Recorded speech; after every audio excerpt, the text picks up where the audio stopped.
Hi guys, Nick Watts here for We Love Betting.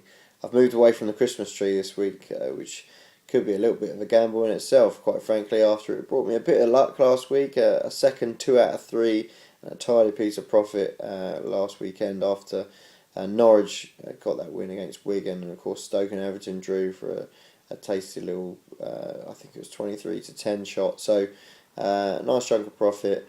Always good ahead of Christmas. It's paid for a few presents at least. So apologies for the time of the video this week. It's now Friday evening as I record. Obviously, those of you who watch each week would have been accustomed to being able to watch on a Friday daytime, but mad week, broken boilers, girlfriends' birthdays. We need saying no more, really. But let's press on. I'm quite fond of this coupon, actually. I'm quite excited about what the weekend can bring, and I'm hoping for another Christmas present um, to kick off before the actual big day itself. So, the first of which is actually in the Man City Reading game. It's probably not where you'd expect, in as much that everybody seems to be sticking Man City in their accumulator as an absolute banker this weekend. I'm just looking at the Reading price, 25-1 available in places, and just gawping, quite frankly. Really, really reminiscent this of Blackburn's trip to Old Trafford last year when everybody wrote them off, and astoundingly they went and won the game. Um, just just proves that anything can really happen in football.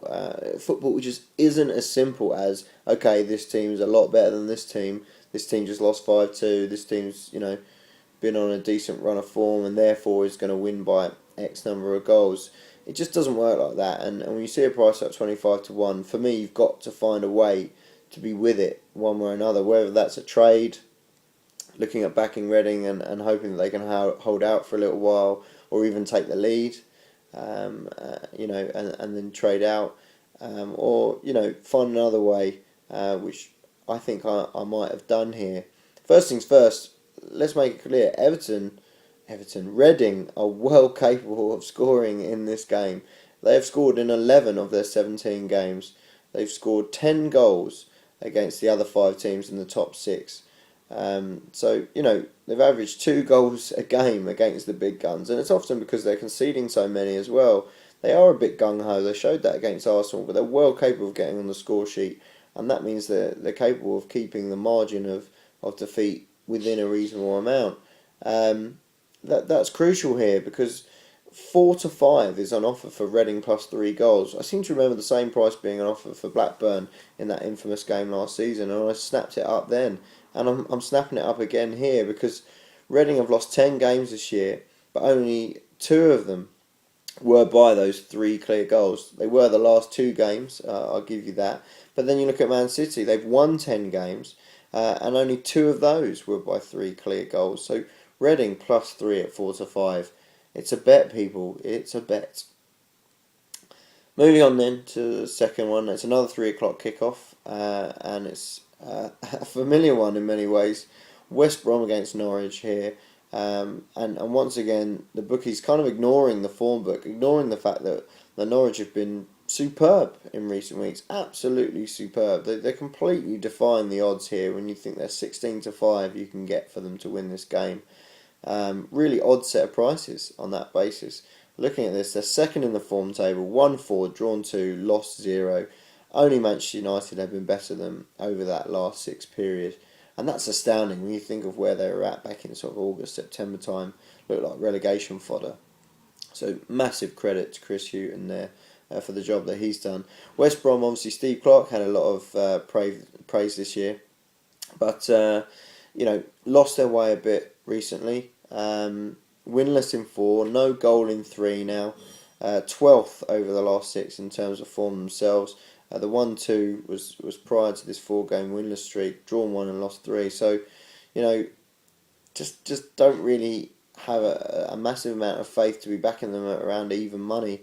Just too short for me for a side that seems to have lost its way a little bit. That said, I'm a little bit nervous of what I would have normally been tempted to do here, which was to back Norwich draw no bet at around 2-1, just for the fact that West Brom's poor streak has coincided with some more away games. Actually, only one of their defeats has been at home. And they've still got the third best home record behind the Manchester clubs only, so you have to give them some due respect for that. Also, the fact that you look at Norwich's away form, and although they won that bizarre scoreline at Swansea 4-3 that just seemed to come out of nowhere, they actually drew 4 away games prior to that, either 0-0 or 1-1, and I expect it to kind of head back in that kind of direction for this game, if I'm honest. So I'm looking at Norwich double chance, just purely because I think they're way too big, bearing in mind their recent form. 5-6 you can get for them to either win or draw this game, and that looks like a solid bet to me on the form as things stand. So that's where I'm going. Third choice then, as I flip over my notes here, it's another 3 o'clock kickoff. They've been kind to me recently, so why change the habit here? It's Spurs against Stoke. Stoke are quite a big price at 11-2. Bear in mind they've been in decent form themselves. They're just a really tough to beat side, aren't they? We've talked a lot about their defence this season. I've reeled out those stats on several occasions, so I'll avoid doing that again here for risk of boring you. But no defeat in 7 now. They've only lost 3 games all season, so that's up there with some of the best teams, to be honest. I think only Everton and Man City have lost less games than that this year. That said, only 1 away win, so even at 11-2, you're a little bit nervous of backing them. I would say at a place like Tottenham. Spurs' home record is the 4th best in the league, which sounds pretty decent, but then you think that actually points-wise they're no better off than Norwich are on their home pitch. 1-5 drawn 2, lost 2.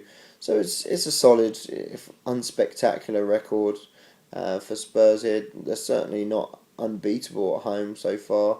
But what I think is actually more surprising is the lack of goals at White Hart Lane. Definitely associate Spurs at home in particular with plenty of goals, but 55% of their home games so far have been under 2.5. We know about Stoke's lack of goals. 82% of their total games have been unders.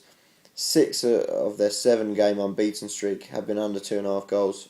4 of their 5 meetings with top 6 sides have been unders too. There's just so many reasons to think that Stoke will just do what they do and keep this game tight. And bearing in mind that Spurs haven't been quite as prolific as maybe we thought they had been, or would think they would be at home, I think under 2.5 goals here at 5-6 is the bet. So, quick recap then in reverse order. That under 2.5 goals at 5-6 in Tottenham v Stoke. I'm going 5-6 again here. Norwich double chance away to West Brom. And just finally 4-5 for Reading plus 3 goals. Yes, plus 3 goals at Man City. Let's hope for some good results just before Christmas, eh?